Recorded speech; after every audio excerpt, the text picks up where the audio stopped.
Start. इसमें कोई दो राय नहीं कि किसी भी तरह के अन्याय के बाद न्यायालय के लिए न्यायपालिका ही उम्मीद का ठोर होती है। अदालतों में बैठे न्यायाधीश यह सुनिश्चित करते हैं कि पीड़ित पक्ष के साथ इंसाफ हो, मगर कई बार ऐसे मामले भी चर्चा और चिंता का कारण बने हैं जिनमें महिलाओं के खिलाफ अपराधों से जुड़े मुकदमों में किसी जज की टिप्पणी या उनके फैसले को न्याय की अवधारणा पर पूर्वाग्रह हावी होने के तौर पर देखा गया। इस क्रम में कानूनी प्रावधानों की व्याख्या करते हुए जो कहा गया उसमें संवेदनशीलता का अभाव नजर आया।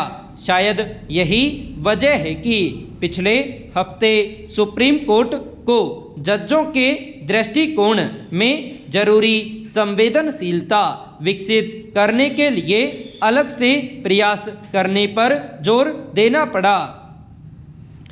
शीर्ष अदालत की पीठ ने स्पष्ट रूप से कहा कि न्यायपालिका के सदस्यों के दृष्टिकोण के साथ ही अदालती प्रक्रियाओं में अंतर्निहित संवेदनशीलता और विवेक विकसित करने के लिए एकदम उठाने की जरूरत है। पैरा।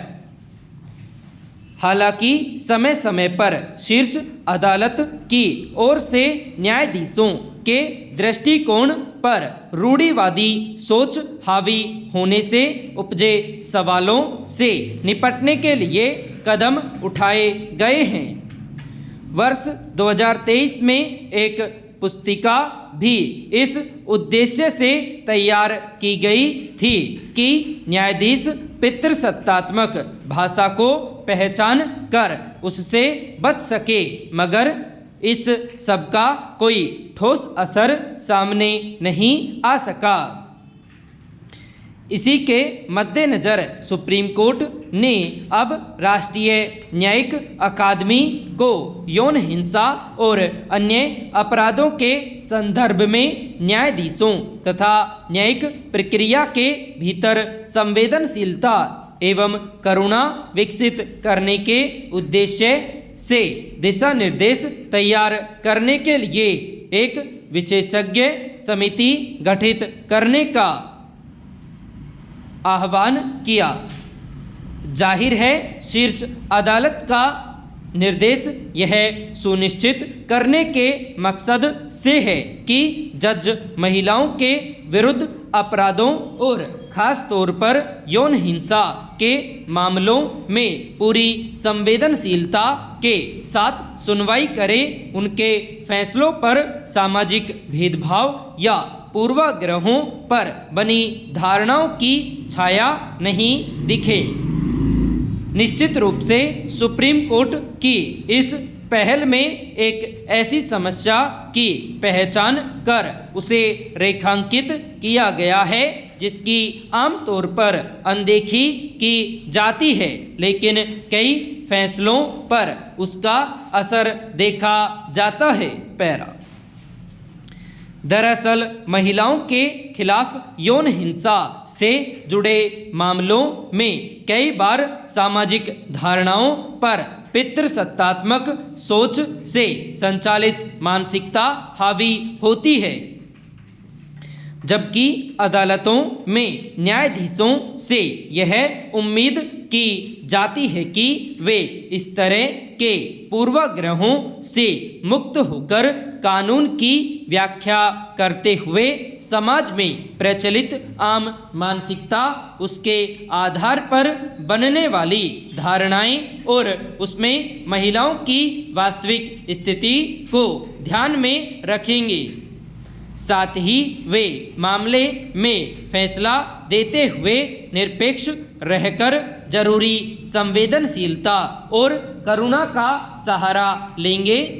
विडंबना यह है कि देश में निचली अदालतों में महिलाओं के खिलाफ होने वाले जघन्य अपराधों और बलात्कार के मामलों में भी कुछ जज सामाजिक हकीकतों की अनदेखी करते हुए कानून के प्रावधानों की व्याख्या इस तरह करते हैं कि उससे आरोप हल्के हो जाते हैं और पीड़ित महिला के न्याय पाने की राह ज़्यादा मुश्किल हो जाती है।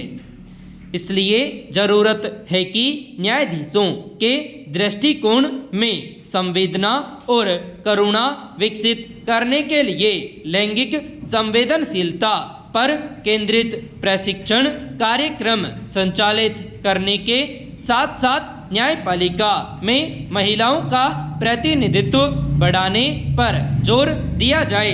पैरा देश के 8 प्रमुख बुनियादी क्षेत्रों की उत्पादन वृद्धि दर पिछले माह जनवरी में गिरकर 4% पर आ गई, जो समूची अर्थव्यवस्था के लिए शुभ संकेत नहीं है। इन क्षेत्रों का देश के औद्योगिक उत्पादन सूचकांक और सकल घरेलू उत्पाद में महत्वपूर्ण योगदान है। इसलिए इनकी उत्पादन गति धीमी होने से देश की आर्थिक वृद्धि प्रभावित होती है। इन क्षेत्रों से जुड़े उद्योगों को देश की अर्थव्यवस्था का स्तंभ माना जाता है, जो बुनियादी ढांचे के विकास, रोजगार सृजन और समग्र औद्योगिक वृद्धि को गति देते हैं। पिछले दिनों सरकार की ओर से जारी आंकड़ों ने यह स्पष्ट कर दिया था। इस वर्ष की शुरुआत थोक और खुदरा महंगाई में बढ़ोतरी के साथ हुई है। अब बुनियादी क्षेत्रों की वृद्धि दर में गिरावट यह दर्शाती है कि देश की अर्थव्यवस्था को कई मोर्चों पर चुनौतियों का सामना करना पड़ रहा है। आर्थिक विशेषज्ञों का मानना है कि वस्तुओं के उत्पादन में कमी से मांग और आपूर्ति के बीच पैदा होने वाले अंतर की वजह से महंगाई के और बढ़ने की संभावना से इनकार नहीं किया जा सकता है। पैरा गौरतलब है कि देश के 8 प्रमुख बुनियादी क्षेत्र कोयला, कच्चा तेल, प्राकृतिक गैस, रिफाइनरी उत्पाद, उर्वरक, इस्पात, सीमेंट और बिजली औद्योगिक उत्पादन सूचकांक में लगभग 40% की हिस्सेदारी रखते हैं। ऐसे में इन क्षेत्रों की वृद्धि दर में गिरावट का समग्र अर्थव्यवस्था पर क्या असर पड़ सकता है, इसका अंदाजा सहज ही लगाया जा सकता है। सरकार की ओर से शुक्रवार को जारी आंकड़ों के मुताबिक जनवरी 2025 में बुनियादी क्षेत्रों की वृद्धि दर 5.1% और दिसंबर में 4.7% थी, मगर इस साल जनवरी में कच्चा तेल एवं प्राकृतिक गैस तथा कोयला एवं सीमेंट क्षेत्र के उत्पादन में गिरावट दर्ज की गई है। हालांकि उर्वरक, इस्पात और बिजली उत्पादन में थोड़ी वृद्धि ने स्थिति को और कमजोर होने से रोका है। यह विचित्र बात है कि एक और निर्यात के जरिए अर्थव्यवस्था को मजबूत करने के दावे किए जाते हैं, तो दूसरी तरफ बुनियादी क्षेत्रों में उत्पादन की गति धीमी पड़ती जा रही है। सरकार को चाहिए कि इन क्षेत्रों में चुनौतियों से निपटने के लिए कारगर कदम उठाए जाएं।